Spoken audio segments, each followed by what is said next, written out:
Assalamualaikum warahmatullahi wabarakatuh.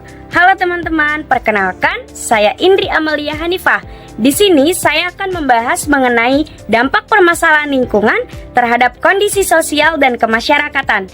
Yuk, kita simak pembahasan berikut ini. Kalian tahu nggak sih apa itu permasalahan lingkungan?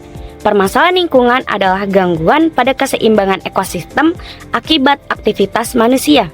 Pada akhirnya, semua masalah lingkungan adalah pembangunan yang dilakukan tanpa memperhatikan faktor keseimbangan lingkungan yang akan menimbulkan kerusakan dan juga pencemaran lingkungan hidup. Yang pertama, membahas pencemaran. Pencemaran adalah keadaan di mana zat atau energi dimasukkan ke dalam suatu lingkungan oleh manusia atau oleh proses alam itu sendiri dalam konsentrasi sedemikian rupa mengubah keadaan lingkungan sehingga tidak berfungsi seperti semula dalam hal kesehatan, kesejahteraan, dan keselamatan.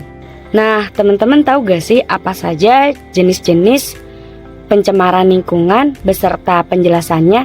Yuk kita simak pembahasan selanjutnya.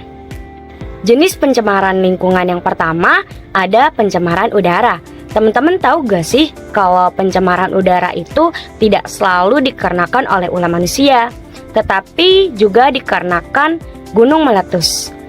Penyebab utama pencemaran udara di Indonesia biasanya terjadi akibat polusi kendaraan bermotor. Berikut jenis-jenis pencemaran udara lainnya. Yang pertama ada asap rokok, yang kedua ozon, yang ketiga karbon monoksida. Selanjutnya kita akan membahas tentang dampak dan upaya dari pencemaran udara. Dampak dari pencemaran udara ini ada dua. Yang pertama dari dampak pada kesehatan manusia, gangguan pernapasan, iritasi mata, hidung, dan tenggorokan. Ada juga penyakit kronis dan kanker. Dampak yang kedua, dampak pada lingkungan. Yang pertama, penipisan lapisan ozon dan juga perubahan ekosistem. Upaya yang harus dilakukan dari pencemaran udara ini yang pertama, mengurangi emisi kendaraan. Yang kedua, mendukung energi terbarukan. Yang ketiga, meningkatkan penghijauan. Dengan adanya kesadaran dan juga tindakan bersama, kita dapat menjaga kualitas udara untuk masa depan yang lebih baik. Yang kedua, ada pencemaran air. Air yang bersih adalah air yang tidak berbau dan juga tidak berwarna. Jika tidak, maka air tersebut tercemar. Berikut beberapa penyebab pencemaran air. Yang pertama, limbah pabrik dan industri. Yang kedua, pestisida. Yang ketiga, sampah. Di sini ada dampak dan upaya dari pencemaran air. Dampak terhadap kesehatan dapat menyebabkan penyakit seperti diare, kolera, hepatitis, dan juga keracunan logam berat. Dampak terhadap tanah dan lingkungan. Kontaminasi tanah, air yang tercemar meresap ke tanah dapat merusak kesuburan tanah dan juga mencemari air tanah. Kerusakan estetika, sampah dan limbah yang mencemari perairan mengurangi keindahan lingkungan. Upaya yang harus kita lakukan, yang pertama membiasakan masyarakat untuk tidak membuang sampah atau limbah ke sungai dan laut. Yang kedua, mengawasi dan memberi sanksi pada pelaku pencemaran seperti pabrik yang membuang limbah tanpa pengolahan. Yang ketiga ada pencemaran tanah. Tanah yang gersang dan tidak bisa lagi ditanami bisa menjadi salah satu ciri dari tanah tercemar. Berikut beberapa penyebab pencemaran tanah. Yang pertama ada senyawa asam, pestisida berlebih, pupuk kimia, limbah industri, pabrik dan juga nuklir.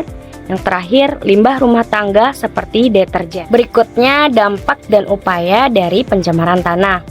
Dampak terhadap kesehatan manusia, kontaminasi bahan kimia dari pestisida atau limbah beracun dapat menyebabkan kanker, kerusakan saraf, dan gangguan hormon.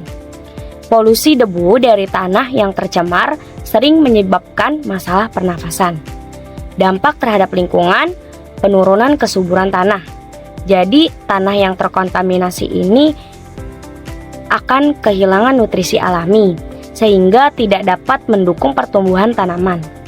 Mikroorganisme dan hewan tanah yang penting bagi ekosistem dapat mati akibat pencemaran.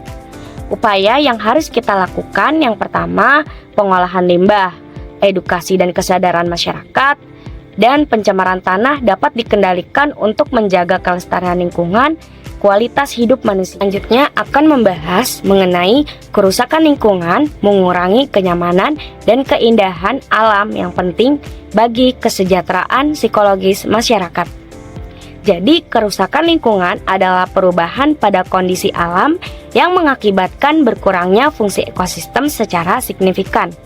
Hal ini dapat terjadi akibat aktivitas manusia seperti penebangan liar, pencemaran, dan pembangunan tak terkendali, serta bencana alam. Berikutnya, dampak dan upaya dari kerusakan lingkungan. Dampak yang terjadi yang pertama ini berkurangnya kenyamanan hidup, polusi udara dan suara, asap kendaraan, limbah pabrik, dan kebisingan kota mengganggu kenyamanan terutama di daerah perkotaan. Yang kedua, suhu lingkungan yang tidak stabil. Jadi, penggundulan hutan dan urbanisasi menyebabkan suhu yang lebih panas, menciptakan ketidaknyamanan bagi masyarakat. Yang ketiga, hilangnya keindahan alam. Penebangan liar, penggalian tambang, dan pencemaran menciptakan pemandangan yang rusak, seperti bukit gundul, sampah di sungai, dan juga laut tercemar. Upaya yang harus kita lakukan, meningkatkan kesadaran masyarakat, pengelolaan limbah yang baik, melakukan reboisasi, melindungi ekosistem, dan juga menjaga keanekaragaman hayati. Baik, kesimpulan dari materi yang sudah dibahas, penting sekali untuk kita menjaga lingkungan dan tidak melakukan pencemaran lingkungan, agar keberlangsungan alam untuk manusia bisa lebih baik. Hal yang bisa kita lakukan dari yang terkecil adalah tidak membuang sampah sembarangan, serta memilih dan memilah sampah sesuai dengan jenisnya. Sekian video pembelajaran dari saya. Wassalamualaikum warahmatullahi wabarakatuh.